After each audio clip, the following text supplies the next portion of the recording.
HD cutlery અને ફેબ્રિકમાં તમારું સ્વાગત છે, જે આવેલી છે નાનપુરામાં ટ્રેડ હાઉસ, જૂની SBI પાસે સાઈનાથ ભૂસાની ગલીમાં, ગ્રાઉન્ડ ફ્લોર A1. આજે હું તમારા માટે લાવી છું સ્પાઇરલ રબર, જે તમે એક પણ યુઝ કરી શકો છો અને ડબલ પણ યુઝ કરી શકો છો. અવનવી ક્વોલિટીમાં, અવનવી વેરાયટીઓમાં, જુદા જુદા કેરેક્ટરમાં તમને મળી રહેશે.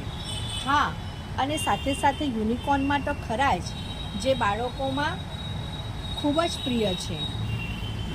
તો આવી અવનવી વસ્તુઓ લેવા માટે એકવાર અવશ્ય મુલાકાત લો એચડી કટલરી અને ફેબ્રિક, જ્યાં તમને કટલરી, કોસ્મેટિક અને ફેબ્રિકના અવનવા મટીરિયલ તમને મળી રહેશે.